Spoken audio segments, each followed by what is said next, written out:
We are continuing to have a very special dinner television tonight where we are featuring the one-year anniversary, acknowledging, paying homage to the incredible community of Fort McMurray.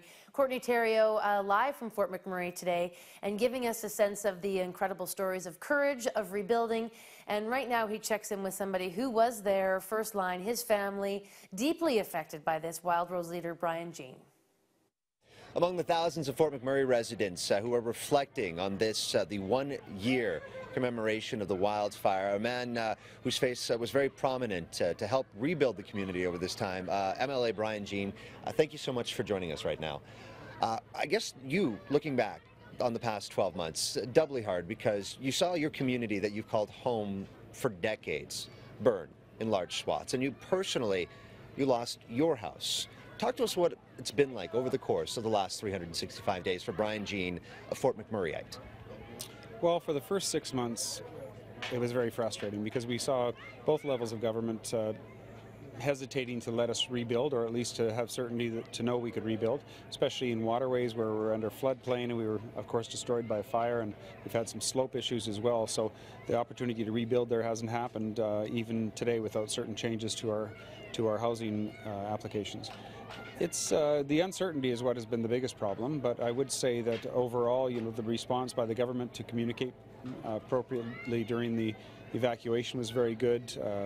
Of course, we have many support services here, including counseling and other things that has been highly utilized, I admit, but as well, it's good to know that they're utilizing that. And I think ultimately we were looking at tomorrow as being a much better day than a year ago was to all of us. It was devastating. And of course, there continues to be challenges, but we're very optimistic about the future. Hey, you take a look around here at Sny Park today, and you see a lot of families, a lot of smiling children. You talk to people who are looking for silver linings and finding them. For you, taking a look back now, what do you think might be the good, potentially, that came out of this? Well, I get to build a new house, albeit it's going to take some time to get it. I'm probably still looking at a little bit of time, but I think everybody has to look at the fact that it is an opportunity for a new beginning, to try something new with your house. And, it's not a perfect situation, that's for certain, especially with some people not having proper insurance and not being covered. But I'm hoping that overall the Red Cross will help all of those people and catch those people so they won't fall through the cracks, and we'll be able to support them in their move forward to recreate their life and do what they want to do.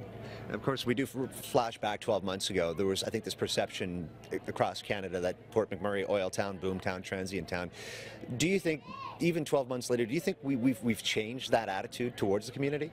I'm not certain. We've seen some moves recently by the provincial government in particular on Bill 8 to increase our taxes here, our municipal property taxes, by 300% in 5 years. That's the discussion right now, and at a time when we're feeling not just the economic pinch but also down from the fire, I think it's the wrong time to implement that kind of legislation, and I certainly hope they reconsider that kind of behavior. And I guess, obviously, we talk about today being a day of reflection, taking pause. If I was to ask you, Brian Jean, how are you doing? What would be your response?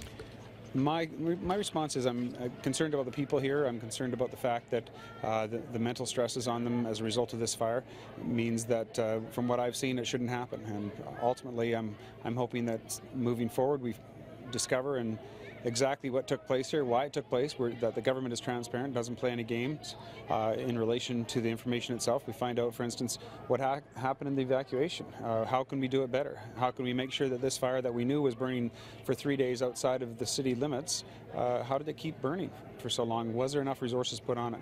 Because we need to make sure it never happens again. That's ultimately what the #1 purpose of government is, to keep their citizens safe and secure and make them feel confident in living in the surroundings they want to.